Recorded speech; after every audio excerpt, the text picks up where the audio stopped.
Hello everyone, आज म बनाउँदैछु चिकन। स्टार्ट गरौँ त। चिकनको लागि रेडी भइसकेको छ सबै सामान। यो चाहिँ भयो चिकन, अनि काटेको धनिया, अनि कुटेको लसुन, अनि त्यसै गरी यता छ प्याज, अनि टमाटर। अनि यो चाहिँ हजुरहरूलाई मनपर्छ कि पर्दैन? मलाई चाहिँ धेरै मनपर्छ। यो चाहिँ टिमुर, अनि त्यसपछि अनि अदुवा। यो चाहिँ मैले चाहिँ ओख्ला भन्छ हाम्रो गाउँतिर, ओख्लामा पिसेको लास्टै मनपर्छ मलाई चाहिँ। अनि यता चाहिँ हाम्रो सबै मसला आइटम चिकनको लागि। सुरु गरौँ है त।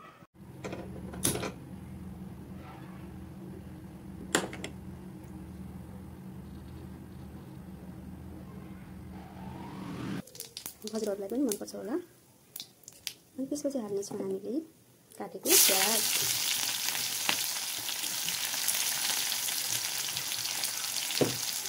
एकछिन यसलाई चलाउनुपर्छ।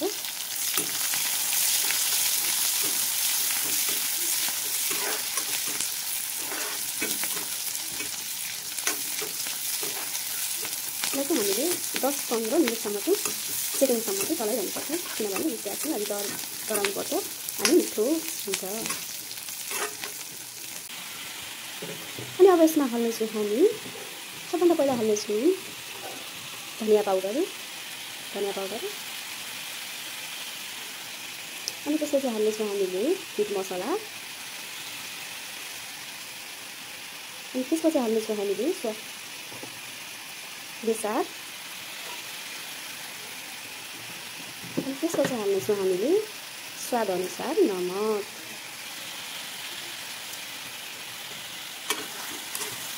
यसलाई एकछिन चलाउनुपर्छ।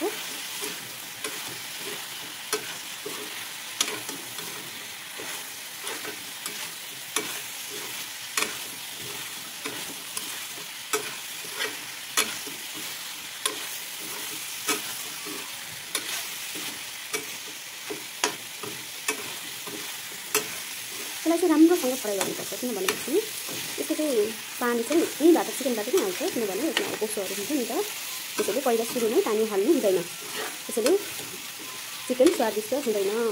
पहिला चाहिँ यसो चाहिँ कुट्नुपर्छ है। अनि त्यसपछि हामी हाल्नेछौँ, एकछिन हामी यसलाई छोपिदिन्छौँ। हाल्दैछौँ चिकन,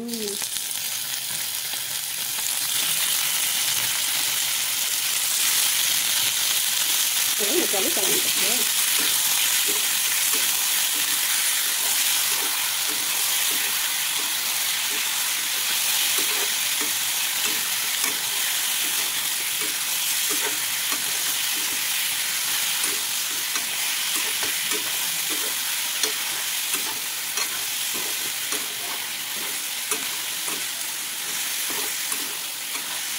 यसलाई पनि हामीले 10-15 मिनटसम्म यसलाई चाहिँ भुट्छौँ हामीले एकछिन।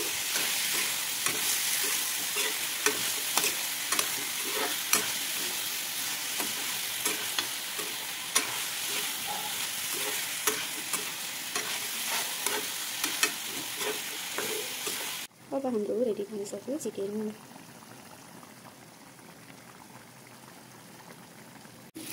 हेर्नुहोस् त, अझै पनि यसको गोसो चाहिँ भइरहेको छ, त्यसैले पानी हाल्नु हुँदैन। अब मैले यसमा हाल्दैछु काटेको अघि नै टमाटर, किनकि म टमाटर कहिले पनि पछाडि नै हाल्छु, किनभने टमाटर एकैछिनमा पाक्छ, धेरै टाइम लाग्दैन। त्यसैले म हजुरहरूले पनि यसै गरी पकाउनु होला।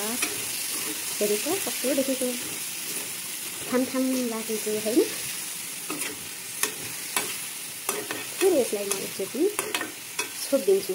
यही पानी चाहिँ हाल्नु हुँदैन अझै पनि, किनभने हामी त अझै पनि पानी मतलब कोसो चाहिँ देखाइरहेको छ। यसलाई चाहिँ पुरै हामीले उयो गर्नुपर्छ।